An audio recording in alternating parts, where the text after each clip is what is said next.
اللهم صل على سيدنا محمد يا رب صل وسلم دائما ابدا على حبيبي. میں اپنے بڑے بھائیوں کے سامنے بھی اپنے بچوں کو زیادہ لفٹ نہیں کراتا، حالانکہ وہ ان کو کوئی اس سے غرض نہیں ہے، لیکن ان کو یہ احساس ہوگا کہ ہم بڑے ہیں اور یہ کیا کر رہے ہیں، چھوٹوں کو ترجیح دے رہے ہیں. حالانکہ وہ ان چیزوں کو نوٹ نہیں کرتے، لیکن میں اس کا اہتمام کرتا ہوں. میرا بڑے بھائی جب آئے تو اپنے بچوں کو زیادہ فری نہیں کراتا. سمجھ رہے ہیں؟ یہ کرنی پڑتی ہے احتیاط. اسی طرح میرے بھائی جو نئی جن کی ہوئی بھی ہو، نسخے نہیں مانگا کرو. یہ مشورہ لیا کرو کہ کوئی ایسا عمل بتائیں کہ والدہ کے دل میں میرے خلاف نفرت کے جذبات پیدا نہ ہو، والدہ کو یہ احساس نہ ہو کہ شادی کے بعد بیٹا بدل گیا ہے. ماں کے دل پہ آرے چلتے ہیں. جب بیٹے کی دلہن آتی ہے، وہ کہتی ہے میں نے اپنی چھاتی سے لگا کے جوان کیا، ساری زندگی روٹیاں پکا پکا کے کھلاتی رہی اس کو. کیسا منظر ہوتا ہے آپ دیکھو. گھر میں کوئی ماسی رکھو نا، کوئی ملازم رکھو، 3 دن کھانا پکائے گا، پیسے مانگنے آ جائے گا. نگرانی کرنی پڑتی ہے تمیز سے کام کر رہا ہے کہ نہیں کر رہا. کیسی جب روٹیاں پکانا شروع کی اس نے، بچپن سے کھلاتے کھلاتے بڈھی ہو گئی. 1 روپیہ بھی اس خدمت کا بولو بھائی نہیں مانگتی. وہ کیسے صبح صبح تیار کر کے بچوں کو اسکول بھیجتی ہیں، پھر فکر ہوتی ہے ٹائم پہ پہنچا یا نہیں پہنچا. ایک طویل عرصہ لگتا ہے اس میں. ٹوٹ کے محبت کرتی ہے. اسے پتا ہے کہ میری زندگی میں ایسی محبت یہ کسی اور کو نہیں دے گا، ایسی جذباتی. جب دلہن آتی ہے تو ماں کو یہ احساس ہوتا ہے کہ میں پرانی ہوں اور یہ کیا ہے، نہیں ہے. اس وقت اولاد کی ذمہ داری ہے کوئی ایسا عمل ماں کے سامنے نہ کریں جس سے ماں کو یہ احساس ہو کہ یہ بیٹا شادی کے بعد بولو بھائی بدل گیا ہے.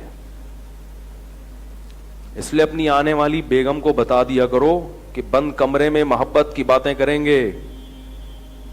بند کمرے میں کہوں گا تمہارے لیے چاند، اب وہ تو یہ کرے گا ہی نہیں، وہ تو ایزی لوڈ شادی سے پہلے ہوتا ہے، اب تو ویسے ہی بدل جاتا ہے بندہ.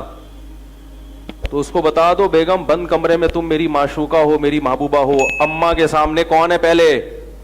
اماں ہے. اماں کے سامنے میں تمہاری طرف دیکھوں گا بھی نہیں. اماں کے سامنے ہی آئی لو یو، میں تمہارے پہ جان نچھار، میں تمہیں مرتا ہوں، اماں کے سامنے شروع کر دیتے ہیں بات. اماں کے سامنے اسی کی سائڈ، اماں صحیح تو کہہ رہی ہے، اماں یہ تو صحیح کہہ رہی ہے بیگم میری. وہ بیچاری ایسے جیسے تیل کی کڑھائی پہ کوئی جل رہا ہو، ایسے جذبات ہوتے ہیں اس کے. تو اسی طرح باپ کو بھی، باپ میں اتنے جذبات نہیں ہوتے، وہ برداشت کر جاتا ہے. تو باپ کو بھی اور ماں کو بھی ہے. میں یہ نہیں کہہ رہا بیوی کے حقوق ادا مت کرو، یہ نہیں کہہ رہا، حقوق تو پورے دو اس کے، لیکن سیاست سے بھی کام لینا چاہیے، کوئی ٹیکنیکل طریقے سے بھی کام لینا چاہیے.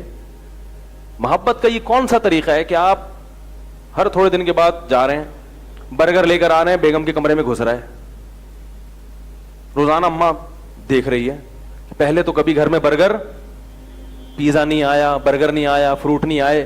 روزانہ آفس سے آتے ہوئے 2 کلو سیب کی بوری لے کے چوہوں کی طرح چھپا کے ہے بھائی کنی کترا کے نکل رہا ہے، گھس رہا ہے. تھوڑا دل بڑا کر لو، سیب لا رہے ہو 2 کلو اماں کے لیے، 1 کلو بول لو نا بیگم کے لیے. آپ بولو اتنے پیسے کے درختوں پہ لگیں گے، مشورے دے رہے ہو. تھوڑے لے آؤ جتنے پیسے اللہ نے دیے. اول تو اللہ نے سب کو رزق دیا ہے، فراوانی دی ہے. تھوڑا سا ماں کو یہ احساس دلا دو کہ اماں میں تم کو بھولا نہیں ہوں، میں بھولا نہیں ہوں، یہ احساس دلا دو باپ کو بھی ماں کو بھی. تو اللہ نے والدین کو ایسا جگر دیا ہے کہ وہ خود آپ سے کہیں گے کہ بیٹا تھوڑا بیگم کو بھی ٹائم دے دیا کرو. ان کو یہ احساس دلاؤ کہ ہم بدلے نہیں ہیں، ہمارے دل میں جتنی محبت آپ کی پہلے تھی وہ محبت اب بڑھ گئی ہے، کم نہیں ہوئی ہے. یہ احساس دلانا پڑتا ہے. آج کل ایک صاحب نے کہا میری شادی ہوئی, میں فروٹ لے کے جاتا ہوں, میری اماں کو تکلیف ہوتی ہے, اماں کو تکلیف ہو رہی, میں اپنی بیوی کو کھلا رہا ہوں. میں نے کہا اماں کو اس سے تکلیف نہیں ہو رہی, تو اپنی بیوی کو کھلا رہا ہے. اماں کو تکلیف ہو رہی ہے کہ مجھے تو کبھی نہیں کھلایا, بیگم آئی ہے تو اب خربوزے بھی آ رہے ہیں اور تربوز بھی آ رہا ہے. سمجھ میں نہیں آ رہی بات. اور میں نے کہا الگ لے جا کے کمرے میں بیگم کے ساتھ کھاؤ ہی نہیں, اماں کے ساتھ بیٹھو, بیگم کو بولو آ جاؤ. بیگم کہے گی میں تو آئی ہوں قربانی دے کے, تو بیگم سے بولو تمہارا ٹائم 9 بجے کے بعد شروع ہو جائے. سوؤں گا میں اماں کے ساتھ نہیں, سوؤں گا میں, بولو نا, تمہارے ساتھ. اماں اگر سونے بھی نہیں دے رہی, پھر اماں کو تھوڑا سا سمجھاؤ یار اماں اتنا نہیں, ٹھیک ہے. اگر اماں کہہ رہی کہ سو بھی کس کے ساتھ, پھر اماں سے بولو اماں آپ بھی تو رخصت ہو کے آئی تھی, اگر آپ بھی اپنی اماں کے ساتھ ہی سوتی رہتی, آگے معذوف ہے. تو یہ تھوڑا سا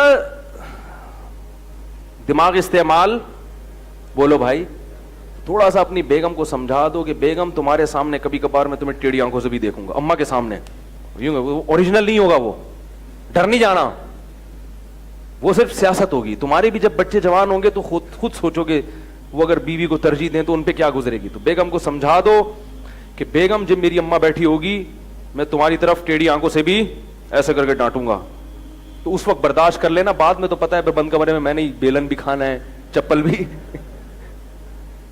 شریف آدمی تو برداشت کرتا ہے بھائی, مار کھاتا ہے بیگم سے. تو تھوڑا سا سیاست سے کام لے لو. والدین کو یہ احساس نہ ہو کہ وہ بڑا, اور شروع کا مسئلہ ہوتا ہے, اس کے بعد تو پھر کوئی مسئلہ نہیں ہے. وہ تو جب ایک دفعہ والدین کے دل میں یہ بات بیٹھ گئی کہ بھائی نہیں بھولا ہے, پھر وہ خود کہتے ہیں, اگر شریف اچھے عزت دار ہوں گے, وہ مسئلہ ہی خراب ہو رہا ہے تو پھر ہم کہتے ہیں بھائی الگ رہو. پھر مسئلہ والدین کا بھی تو ہوتا ہے نا, وہ جینے ہی نہیں دیتے بعض دفعہ, وہ کہتے ہیں نہیں, ٹھیک ہے نا, ٹیڑھی آنکھوں سے جو دیکھا ہے تو تھپڑ کیوں نہیں لگایا, ڈانٹا کیوں, میں تو کہہ رہی تھی جوتا اٹھا کے مار, تو خالی ڈانٹ پہ.